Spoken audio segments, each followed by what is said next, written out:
ইফতারির পর এক বাটি এই ফালুদা খেলে বিশ্বাস করেন আপনার মনটা একদম শান্তি হয়ে যাবে। তো এতটাই মজা এই ফালুদাটা।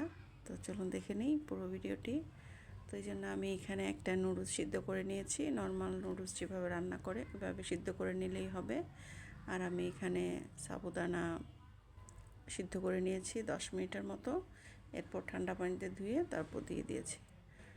এরপর আমি এখানে 1 কেজি দুধ জাল করে হাফ লিটার করে নিয়েছি। সামান্য চিনি দিয়ে দিয়েছি, মানে আমি আমার পছন্দ মতো মিষ্টিটা দিয়েছি। আপনারা আপনাদের পছন্দ মতো মিষ্টিটা দিয়ে দিবেন। এরপর দিয়ে দিচ্ছি কনডেন্স মিল্ক। আমি কনডেন্স মিল্কটা দিয়েছি বলে চিনিটা একটু কম দিয়েছি। তো আপনারা যদি কনডেন্স মিল্ক না দেন তাহলে অবশ্যই চিনির পরিমাণটা বাড়িয়ে দিতে হবে। তারপর আমি যে মিশিয়ে নিব।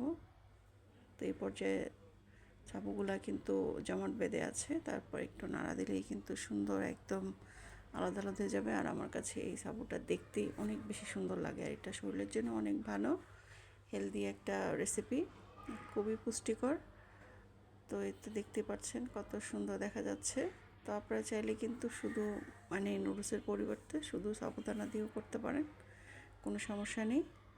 এরপর আমি আমার পছন্দ মতো কিছু ফ্রুট দিয়ে দিব। আপনার হাতের কাছে যে কোনো ফ্রুট থাকলেই হবে, তো আপনি দিয়ে দিবেন, কোনো সমস্যা নেই। তো আমার হাতের কাছে যে কয়টা ছিল আমি একটু একটু করে দিয়ে দিয়েছি। তো আমার বাচ্চারা এত বেশি ফ্রুট পছন্দ করে না, তো আমি জন্য একটু কম কম করে দিচ্ছি। তো আপনারা আপনাদের পছন্দ মতো ফ্রুটটা মিলিয়ে নিতে পারেন। তো ফ্রুট তো শরীরের জন্য ভালো, যারা বেশি খেতে পারেন একটু বেশি করে দিয়ে নেবেন নুডলসের পরিবর্তে, তাহলে আমার কাছে মনে আর ভালো হবে। তো আমি এখানে তরমুজ, আঙ্গুর, কমলা, আপেল, কলা, তারপর দিয়ে দিচ্ছি কিছু খেজুর। তো আপনার হাতের কাছে মানে যত ধরনের ড্রাই ফ্রুট থাকবে সব আপনি দিয়ে দিতে পারবেন। বাদাম, কিশমিশ আপনি সব এটাতে অ্যাড করতে পারবেন, কোনো সমস্যা নেই। এরপর লাস্টে আপনার পছন্দ মতো ফ্লেভারের আইসক্রিম দিয়ে নেবেন। এরপর ঠান্ডা ঠান্ডা পরিবেশন করবেন।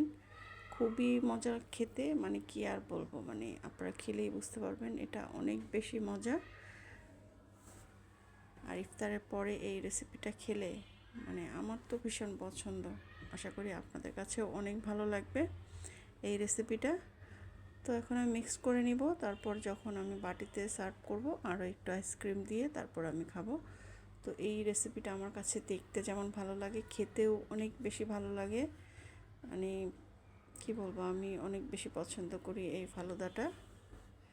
তো আপনারা অবশ্যই বাসায় একদিন এভাবে ট্রাই করবেন, আশা করি আপনাদের কাছেও অনেক ভালো লাগবে। আর যদি ভালো লেগে থাকে তাহলে অবশ্যই লাইক, কমেন্ট, শেয়ার করে দিবেন। আপনাদের একটি কমেন্টে নতুন নতুন ভিডিও বানাতে উৎসাহিত হব, আর অন্যরাও দেখার সুযোগ পাবে।